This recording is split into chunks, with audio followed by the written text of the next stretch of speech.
It's almost Halloween and we're conjuring up the spirit world. Oh, that was easy. The friendly spirits, that is. Today on Su vida especial. Cheers.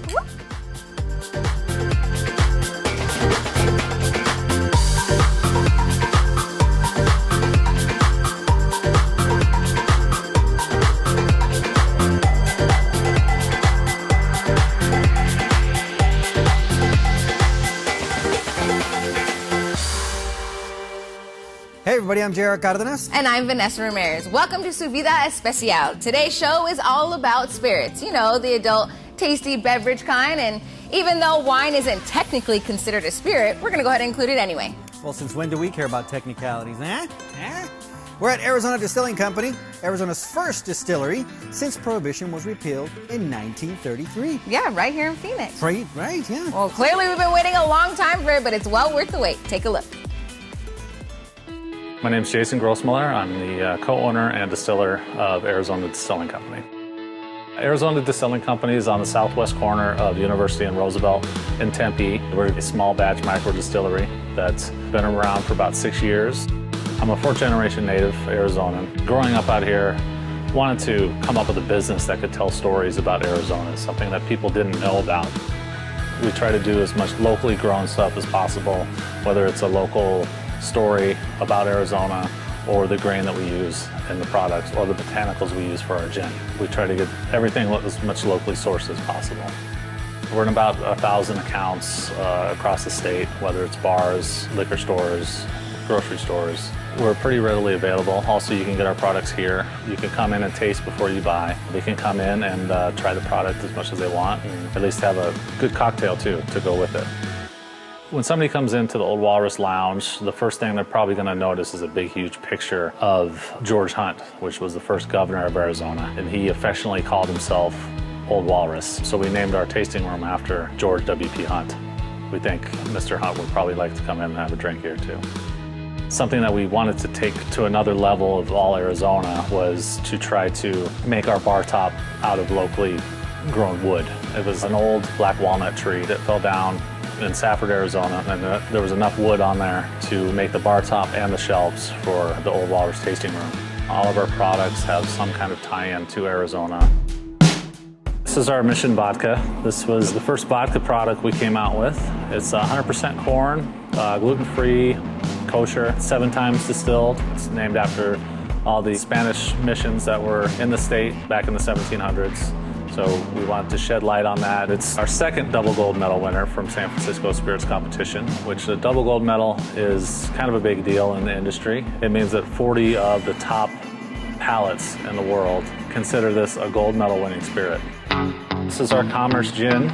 This one here highlights the 5 C's of Arizona. In the 1950s, the economy was the 5 C's. It was copper, cotton, cattle, climate, and citrus. For our recipe, for what we put in the gin, it's cardamom, cumin, coriander, cinnamon, and citrus. Those are the 5 C's that we commemorate those 5 C's of Arizona with our botanicals. This was our first double gold medal winner. So that was a big one for us. It was the first double gold medal winner in Arizona, I believe.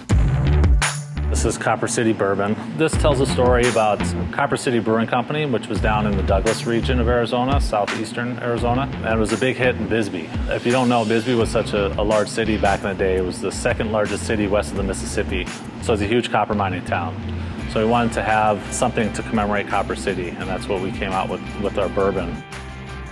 What we try to bring to people is maybe a conversation piece, whether it's our bar top, or whether it's George P. Hunt, or it's our story behind our vodka or our gin or our bourbon. That's why we really don't have any TVs in here. We want people to talk to each other. We want people to, make new relationships. This place is just a place for people to come in, possibly make a new friend, and talk about everything besides religion and politics. But you can't talk that around here. So.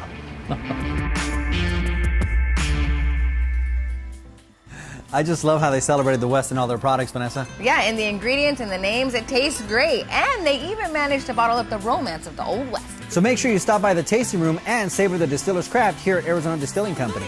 Yep, and coming up on Su Vida Especial, we're going to visit Arizona's own Napa Valley, so don't miss out. Keep it right here.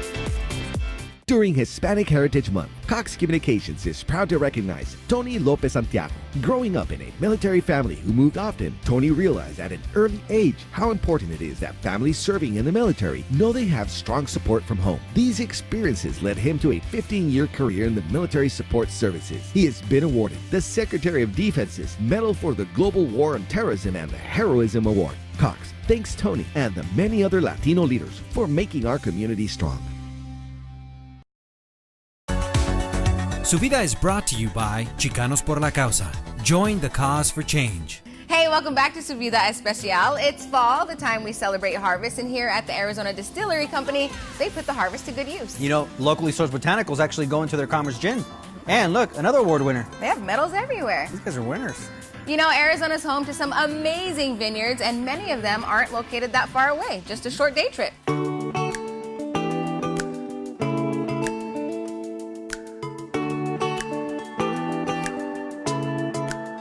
18 years ago, I planted my first vines just south of Wilcox, but there was no facility there at the time to make wine, and I wanted to open a tasting room, and we found this town which had all this perfect historical beauty. I mean, there's no new building on this street. It's just, the street is perfect, and it's a really good example of how wine can transform a community. It brings in culture, it brings food, it brings art, it brings music. A couple of years ago, the Arizona Republic called Cottonwood the gourmet destination for Phoenix, and you know, there's 22 restaurants here. Through all the resources that we have, it makes my job easy. The wine is already excellent, so I just need to come up with something to pair it with. And since it's all Arizona, we try to create that Arizona experience. There's a revitalization of Old Town, and we're part of it. And I think we're bringing a new flavor to it. Across the street, you know, Eric and the Tavern and the Tavern Hotel and all those places provide the lodging, but we provide the good food and the excellent wine. From Pillsbury wine to Burning Tree to Arizona Stronghold, Winery 101. It's an extended family, a wine family, a bunch of winos. The thing about wine is it's kind of a little bit like art, I guess, in a way, in that it's mysterious and inscrutable and has kind of some sort of magical power because it transforms people, it transforms the way you feel, and it opens these doors to appreciating all these things aesthetically and sensually. Down here now, the city of Cottonwood just changed their logo, and everything is the heart of wine country. Some of our grapes are growing 4 miles away, and we make the wine here.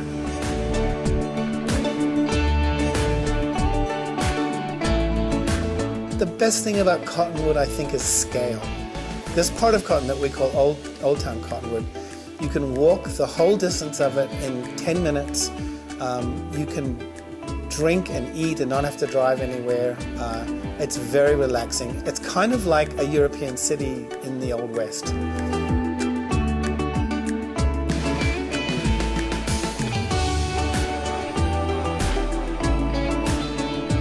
People should come to Cottonwood because do yourself a favor, get out from wherever you're at. It's going to be that city feel in a small town. Get out of the hustle and bustle, enjoy yourself, live life, eat, drink, and be merry. Come to Cottonwood.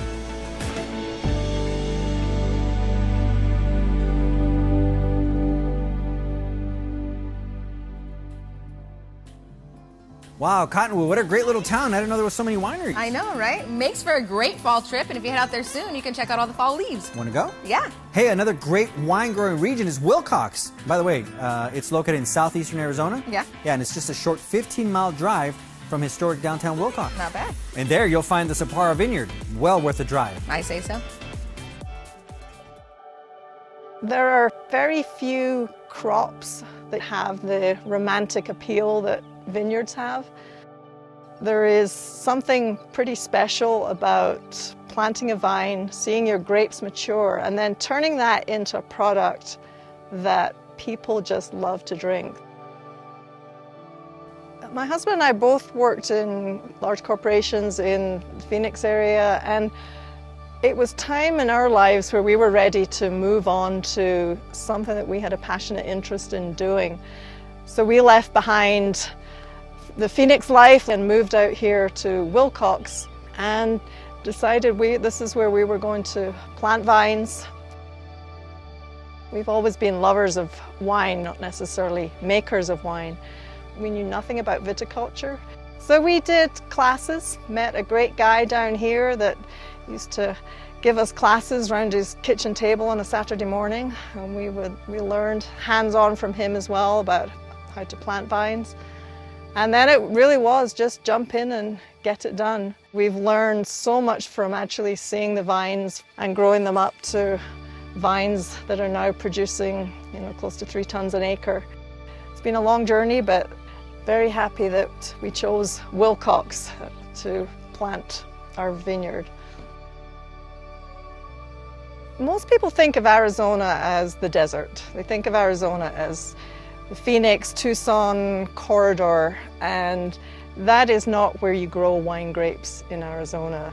The perception is often surprise, sometimes negativity. People say, well, you can't possibly make good wine in Arizona, it's the desert. The grapes originated in the Middle East. Grapes come from a dry climate. They've migrated through the Mediterranean regions, but grown in some very hot regions. And here in Arizona, once you get up to over 4,000 feet, we have wonderful conditions for growing grapes in specific regions. So this area here, the Wilcox Basin, we're at about 4,200 feet. And just great climates. You may go from 90 degrees to 60 degrees temperature swing from day to night, which the grapes just love. And so there are fabulous wines being made in Arizona. We just submitted a couple of our wines to Wine Spectator, received 86, 87 point ratings from Wine Spectator, which is a nationally recognized rating for wines. And we will convert those customers one at a time.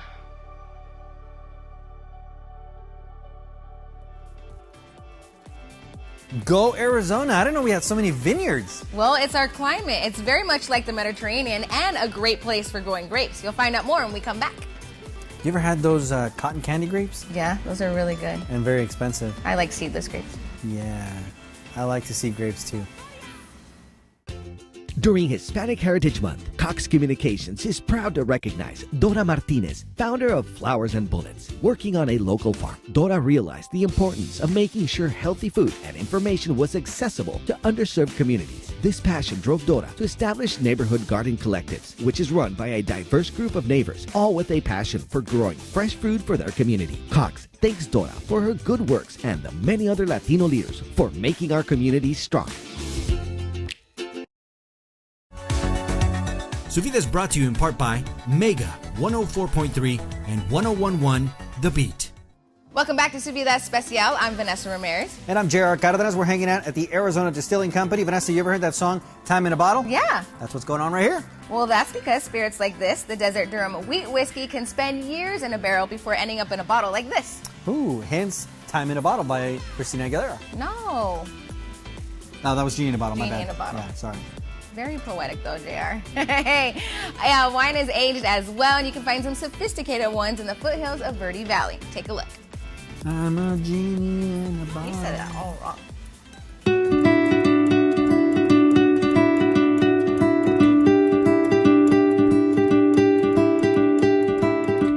My name's Barbara Predmore, and this is my little piece of heaven, my little Shangri-La. This is Alcantara.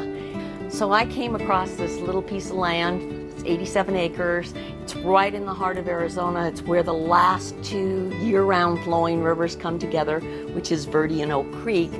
It has been inhabited by different generations of people, the Sinagua, the Anastasi, the Chusukut, people who were sustainable on the land because of water. They could farm, they could fish, they could hunt. So Alcantara is more of a kind of like a wine culture. We're very boutique, but we're very much into recognizing each individual vine as it's growing. We really want you to taste that varietal, but what's coming out of the earth and how it manifests itself in the grapes. In our tasting, we actually have 2 levels of tasting. but we allow you to pick the wines that you want to taste according to the level. We have Cabernet Sauvignon, we have Petit Verdot, we have Merlot, and we have Sauvignon Blanc, we have Pinot Grigio, we have Meunier. You know, we have one wine which is our signature blend, and we take the best grapes that we pick and put it in a blend, and it's called the Confluence. Very obvious. Like the Two Rivers, we put our best together and it becomes one wine, and we're on Confluence 7 right now. Okay, the Water to Wine tour is something that's very special. This tour has been advertised all over the world. It's the only tour like it in the United States, and you kayak under and through the Verde River, go past the Confluence, and then you come up here to enjoy the wine, the product of this incredible land and all, and you get to taste Alcantara, the Verde Valley in nature, and it gets people to sit and enjoy and talk and share. We want to be an escape for Phoenix. We're an hour away. We want them to enjoy the valley. We want them to enjoy our wine and sit and just let the land talk to you. Let the grapes talk to you. Let the past talk to you. Feel that serenity in your heart and soul of who you are.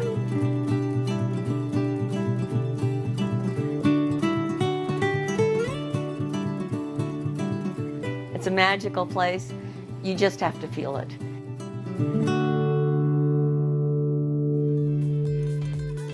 Wow, another great winery. And another great day trip. This is my favorite time of the year, Vanessa. Not too hot, not too cold. It's perfect for you to go check out these amazing places. Or you can stay close to home and hang out here at Arizona Distilling Company. You know, either way, you're going to get the best Arizona has to offer. Like we're about to do this right now. Salud. Can I have that one now?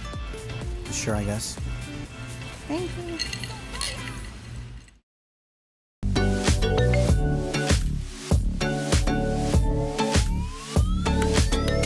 Hey, welcome back to Su Vida Especial Halloween edition. We're talking all about the spirit world. Yes, the friendly spirit type, the lovingly handcrafted adult beverages, when consumed in moderation, won't haunt you the next morning. And you can find a lot of those here at Arizona Distilling Company.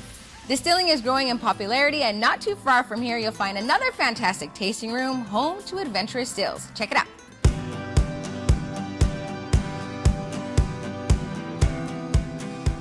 So we are a grain-to-glass facility. We're one of our very few in Arizona. So what a grain-to-glass distillery is, we bring in our grains to house. We mill them here, which means we grind them up. We mash them, which is a process of cooking. We ferment here on site. Then we do a couple of distillation processes. One's called a stripping run, and the next is called spirit run, which produces the final product we're looking for. If it's going into bottle from there, it'll go straight to bottle, but the majority of our products go into casks, so we lay it up in wood, put it in oak, let it age. And then we bring it out of cask, proof it, bottle it, label it, everything here on site. We were looking for names that would fit what we were doing. We're always out going somewhere, doing something, and so adventure just seemed to play off on the right name, in the right direction. What makes us adventurous, we have our standard lineup of products. We've got vodka, rum, gin, bourbon, whiskey, and we have a white rum, a agave spirit, and even a moonshine. Tastes pretty good, actually. Now that we've got that lineup kind of settled, what we're doing now is we're moving into ancient grains as well as some experimental stuff. This is part of our Explorers Club, or our quarterly release series. That allows us to experiment with some things that might be a little bit off the beaten path. I am an electrical engineer and an ex-mechanic, so I'm pretty handy. Kelly actually is also an ex-semiconductor guy, and he's very handy himself. And then Chase, he's actually the rocket scientist in the group, so he gets to pull all the woo-ahs, but he's not really the smartest guy. He just thinks he is. Yes, I am a rocket scientist. I work at Northrop Grumman out here in Chandler. While that's hard, building a brand is the hardest part of this. You can have 1 million bottles of the best bourbon in the world, but if no one knows who you are, it doesn't matter. Although it's been difficult, it's been very rewarding. I actually enjoy having a product that people like. It's the first time, when I started thinking about doing the business, I was like, well, what do you want to do in the business? This kind of came forward as of something to do. But what I really end up enjoying the most is watching someone enjoy something you made. And it's like, I know what went into it, I know the labor or love that went into there, and I know what the quality of the product is. And then when someone else gets to try it and they see it, and they're like, wow, that actually makes the whole thing worth it. For those of you who are interested in finding our products, our website has a list and a map of where you can find them all. You can follow us on Facebook, and you can follow us on Instagram at adventurous_stills. And as we always say, be adventurous, drink adventurous.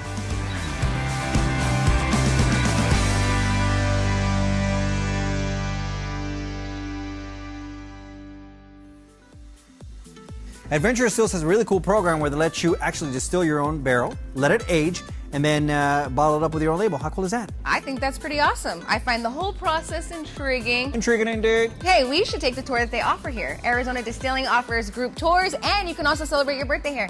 I'm going to drink to that in moderation, of course. And by the way, we want to thank Arizona Distilling Company for having us here. If you enjoy a good drink, like obviously we do, you should come check this place out. Yeah, their mission is to share Arizona with the world, one glass at a time. So thanks for hanging out or drinking with us today. We'll see you next time on the next Subida Especial. All right, let's drink some more. Micah, we're ready for the next round, buddy. Hey, they have happy hour soon. All right, on time. Yeah, today's show is all about spirits, the adult tasty kind. And although wine technically isn't a spirit, we're going to include that as well. I'm thinking.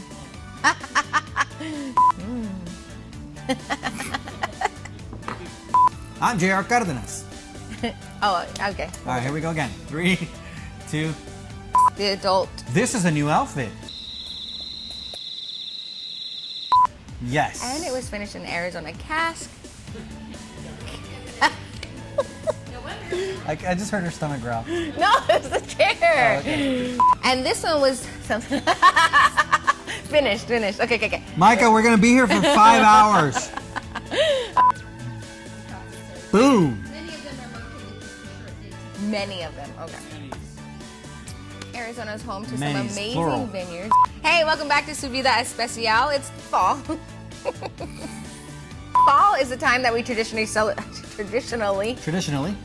She's trying to say traditionally. Traditionally Eduardo, celebrate the harvest. take this and put here that over at her the voice. Arizona Distillery Company, Traditionally. they put that harvest. Okay, since when do we care about technicalities, Vanessa? Okay.